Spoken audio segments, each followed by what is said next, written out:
فترة انقطاع الطمس عند السيدات. الحقيقة الفترة دي فترة مهمة جدا في حياة أي واحدة ست. ليه مهمة؟ لأنها بتبقى مرتبطة بتغيرات هرمونية بتحصل في الوقت ده تحديدا، والتغيرات الهرمونية دي بتؤدي إلى مجموعة أعراض ممكن تحسها الست بشكل كبير جدا وتأثر عليها وتأثر على اللي حواليها. طيب كل الستات بيمروا بالمرحلة دي لازم تجيهم الأعراض دي؟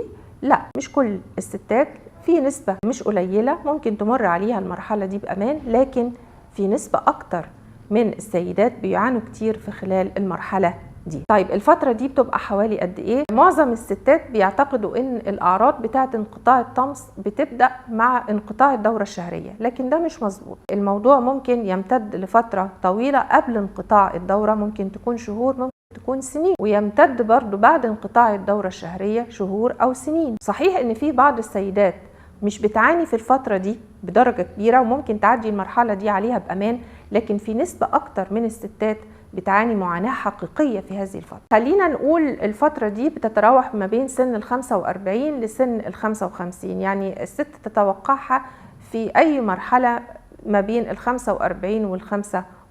طيب ايه هي الاعراض دي وليه هي مهمه؟ اولا هي مهمه لانها بتاثر على الست نفسها، وكمان مش بتاثر عليها هي نفسها، لا، بتاثر على المحيطين بيها. بتاثر عليها ازاي؟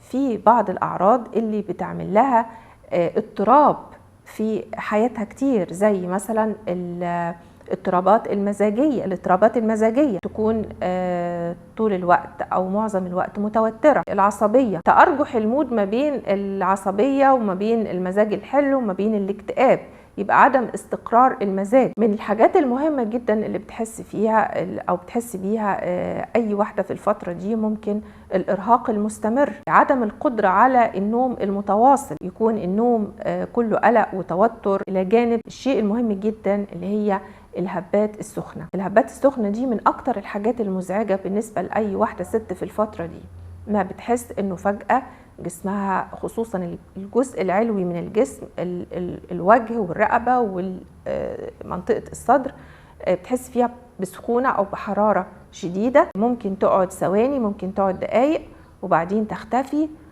ممكن تكون بعد كده في تعرق، ممكن يكون حتى في بعد كده إحساس بالبرودة، فحتى عدم استقرار بالنسبة لحرارة الجسم، شوية حاسة ان هي حرانة، شوية حاسة ان هي بردانة.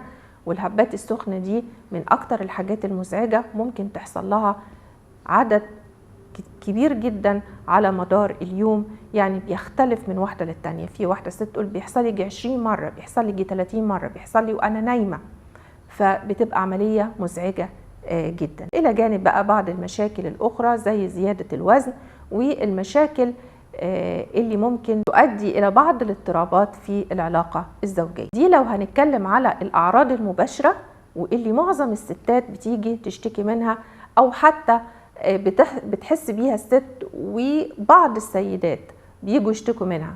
وده الغرض من الكلام دلوقتي، إنه في الفترة دي المفروض إن أي واحدة ست ما تعتبرش إنه ده حدث طبيعي وإنه دي مرحلة هي بتمر بيها وتيجي على نفسها وما تستشيرش الطبيب، لأنه معظم الأعراض دي بيكون ليها علاج. لو ما كانش العلاج ده بيخفف تماما العرض، فهو على الأقل بيخفف من العرض ده بحيث إن الأمور إلى حد ما تمشي بشكل كويس. الفترة دي محتاجة إن الست تاخد بالها من نفسها، تاخد بالها من صحتها، تستشير الدكتور أو الطبيب، ومحتاج في نفس الوقت إنه كل اللي حواليها ياخدوا بالهم ويرعوها ويعرفوا ان الفترة دي فترة مهمة جدا، هي محتاجة رعاية نفسية ورعاية جسمية الى ان الفترة دي تعدي عليها بأمان. طب هل في مشاكل صحية اخرى؟ في مشاكل صحية اخرى، وممكن الست ما تشتكيش منها لانه اعراضها ممكن ما تكونش قوية جدا بالنسبة لها او تعدي عليها. مثلا على سبيل المثال هشاشة العظم، يعني عند السن ده وطالع يعني واكتر، احنا اي ست بتبقى عرضة جدا لهشاشة العظام، ودي ليها تشخيص وليها علاج. مشاكل السكر، مشاكل الكوليسترول، ما يخص بصحة القلب والدورة الدموية للقلب والشريان التاجي، دي من الحاجات او المشاكل الصحية المهمة جدا في الفترة دي اللي لازم اي سيدة تزور الدكتور بتاعها ويعمل لها فحوصات شاملة ويطمن عليها. من المشاكل برضو انه الست في الفترة دي تشتكي من ان هي عايزة تدخل الحمام كتير، لدرجة ان بعض السيدات بيتقلهم ان هم اصيبوا بالسكر.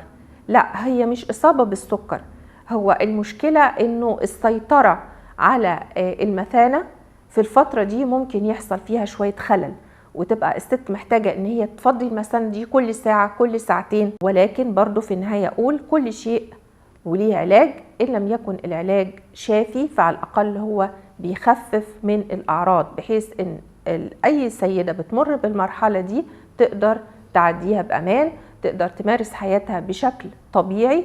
إذا كانت امرأة عاملة تقدر إن هي تشوف شغلها بشكل كويس وإنتاجها يكون كويس. لكن في النهاية هي مجموعة أعراض مرتبطة بفترة معينة وبأسباب معينة، ويجب إنه في خلالها تكون السيدة على تواصل مع الدكتور المعالج.